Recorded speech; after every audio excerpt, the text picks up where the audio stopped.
Hi there. Welcome to Drawing Me Out with Vladimir Nabokov. Vlad isn't available right now, so I'm Bill Willingham and I will be filling in this episode. And this episode is all about taking your questions. As always, Brad is here. Say hello, Brad. Hey, how's it going, everybody? Everybody says they're fine. So, do we have any questions that were not directed directly at Vladimir Nabokov? Debo- uh, The Vladimir. there's a couple. Most were for Bad, him. bad. Go ahead.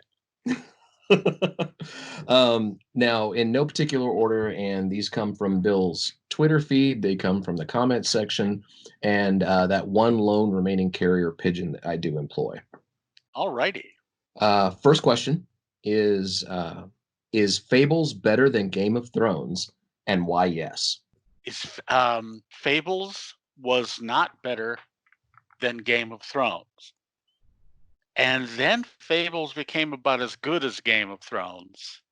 And then Fables became better than Game of Thrones, roughly about the last two seasons, actually 2.5 seasons of Game of Thrones. Why? Yes. Well, that's not for me to say. I can't pat myself on the back, toot my own horn. But let's just say that Fables, quality wise, wasn't at issue. It sort of remained steady state.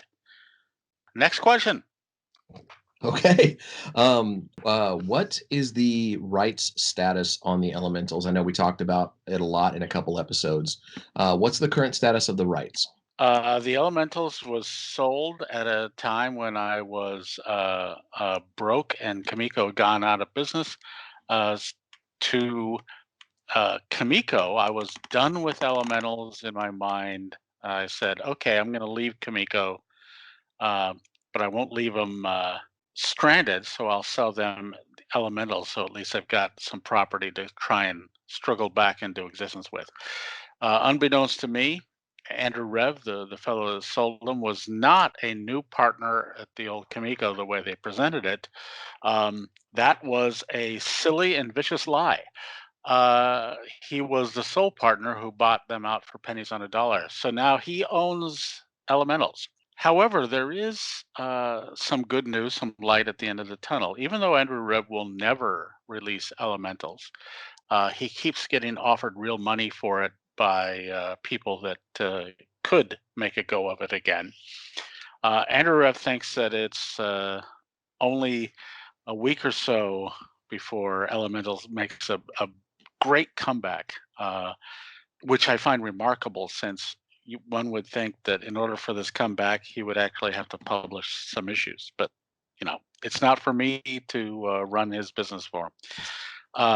The nice news, though, is that he's done such a terrible job of protecting the elementals' property rights. He's actually just not done anything to protect it. DC came out with a Vortex character. DC came out with a Monolith book. Michael Turner came out with Fathom. Um, uh, there was even a Morningstar, this and that. All I'm saying is that lots of Continuity Comics came out with Ratman.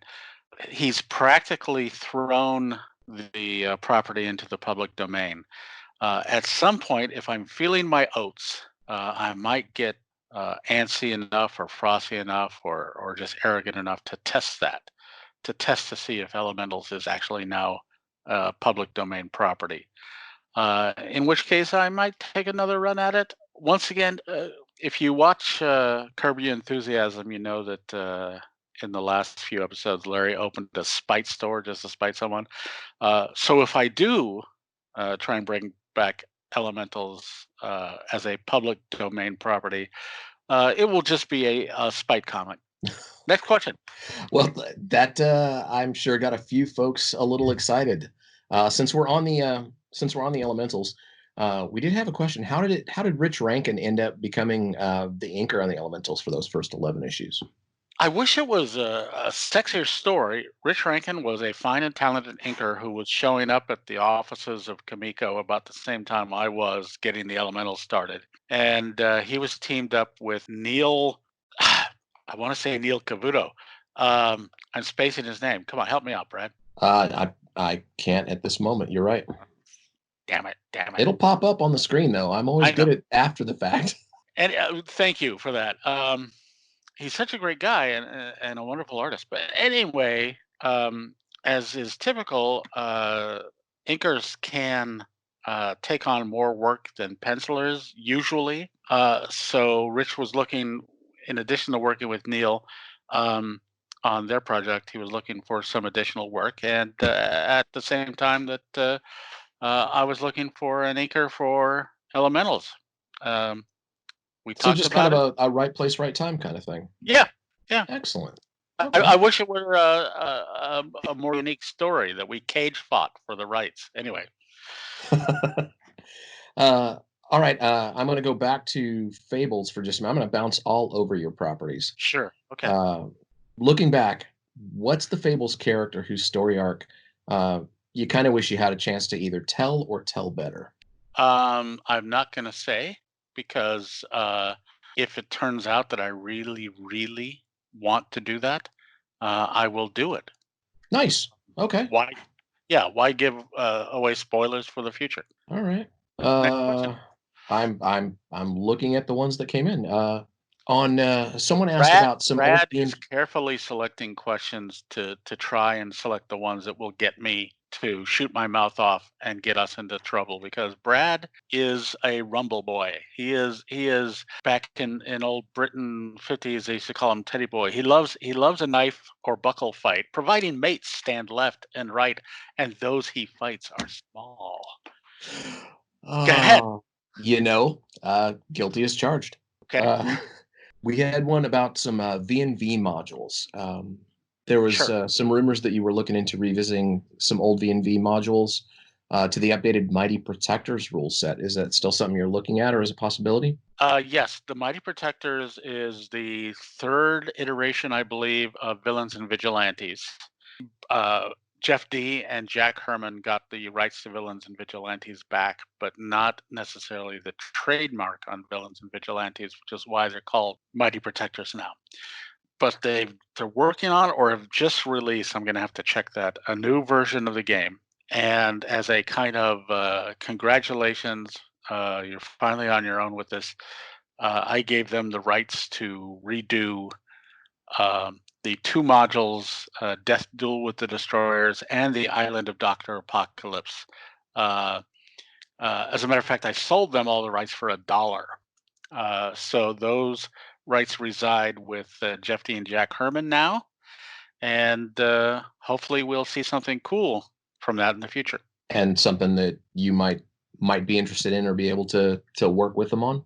Possibly so. I told don't hold your breath. The one thing that will often hold up a project is my getting involved because my timing is not always the best. Okay. So moving on. Will we ever see Captain Cadaver again? Well, listen, if I do that Spite Store version of testing the elementals public domain status, sure. If I don't, no. We won't ever see it from Andrew Rev and the so-called new Kamiko or Terrifically Productions or whatever he's calling it today, because Andrew, for all of his wheeling and dealing and scheming, can't seem to get a book out.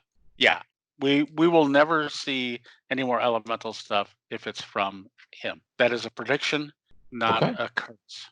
Maybe a curse. Anyway, So you had just mentioned Death Duel with the Destroyers. Which came first, Death Duel with the Destroyers or the Elementals? Death Duel with the Destroyers. I made up a supervillain team specifically to make a adventure for villains and vigilantes.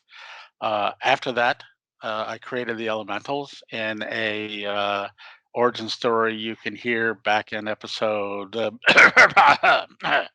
I think Brad has done a little drop down thing by now that says what episode you can find that in. Anyway, when I did the first Elementals, I said I needed a team of villains for them to fight. Ooh, I've got one already, the Destroyers. They came first. Okay, perfect. And I'm sorry, guys, that we're not, giving you a heads up as who asked the questions. If you ask these questions, you know who you are, and consider us answering your question for you. Can I take that? Yeah. There's a reason. I was going to at least do first names. The problem is that most people online don't actually use a name. They use a handle, and that's fine using a handle. But I'm not going to play that game. I believe in using your name online, standing behind what you say. Um, Using a made-up name for whatever reason, privacy, um, fear of reprisal, whatever. I don't like it. And my attitude is, if you're going to present yourself to the world as a non-real being, I will treat you like that. Not intended as a rebuke so much as a, these are the rules I play by. So we're not naming names because very few people ask a question under their own name. Okay, fair enough. The next question was, do you intend on continuing Lark's Killer?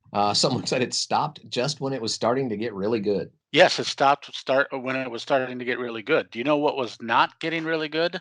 The sales. Lark's Killer got critical attention. Those who we could convince to read it seemed to really like it. I loved doing it. But our sales were in the really impressive nearly dozens.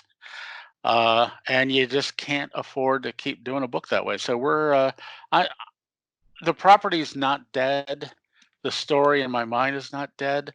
The method of getting it out there currently needs some rework. So check back on that someday. Okay. Brad, we've got time for one more question this round. Make it a good one. I'm glad you said this round. We'll go ahead and let everyone know that we had so many good questions come through that we're gonna go ahead and make this a two-parter, FAQ 2 and 3, because we already had one. So for this episode, the last question, someone said they enjoyed The Greatest Adventure, but was hoping for a follow-up series, maybe focusing on John Carter of Mars, or one with him and Tarzan teamed up. He said that The Greatest Adventure was a little too jam-packed. Is that something that you might be either A, interested in doing, or B, something that might be available to do? The answer is yes, and I don't know. The Greatest Adventure was every Edgar Rice Burroughs character packed together in a group to go on a Jason and the Argonauts type quest. Um, and in that story, I did indeed use every character I could get my hands on, which was a bunch. I would be willing to do a second uh, story in that milieu, um, with fewer characters, because I agree that there were perhaps too many characters to make a wonder story that explored any character very deeply. Tarzan and John Carter, maybe, who knows? But what it would take for that to happen is for Nikki, uh, friend that happens to own Dynamite Entertainment, would have to give me a call and say, "Do another one, Bill," and I would say, "Heh, okay, I sure will." If that invitation comes, it'll happen. Um, Excellent. with the proviso that right now, I'm doing a thing with Dynamite Entertainment right now. I'm not going to say what it is. That's been kind of put on hold because of the pencils down command that many comics companies have to issue these days due to the death plague. So that will have to be done. Possibly don't look for it soon. And we're out of time. All right. Well, then we will. If you guys post questions to this episode, know that we've already got a stack for the next episode, but we will get to you guys eventually. Yeah, every Uh, once in a while we do a Q&A. Questions that allow us to deal with the larger uh, uh, status and business of comics, pop culture, whatever. would be appreciated, only because this isn't entirely an ego production. It's not just me talk about me, but let's talk about um, the comics industry and storytelling and such through the distorted lens of my experiences in the business, with the hopes that others, many others, are adding to the discussion, telling the stories and such of comics and storytelling through their life experience. But yeah, ask away. All right. Well, that's it for this time then, and we'll see everyone next time. Bill, any final thoughts or words? My final thought is that we do a sketch of something for every one of these episodes. At this point, I don't know what that sketch will be, although it will be something drawn from this episode's questions and answers, and will be available in my art store by the time you hear this. Awesome. And as always, guys, please make sure you like, share, subscribe, and please ring that bell so you get notifications of new episodes. YouTube loves when you do all those things, and it definitely helps us out. Yeah, and if you hate these videos, get your long and ever-growing list of enemies, talk them into subscribing, and then they will be the ones enduring this, punished appropriately. Very true. Okay. All right. Well, thanks so much, gang, and we'll see you next time. Bye.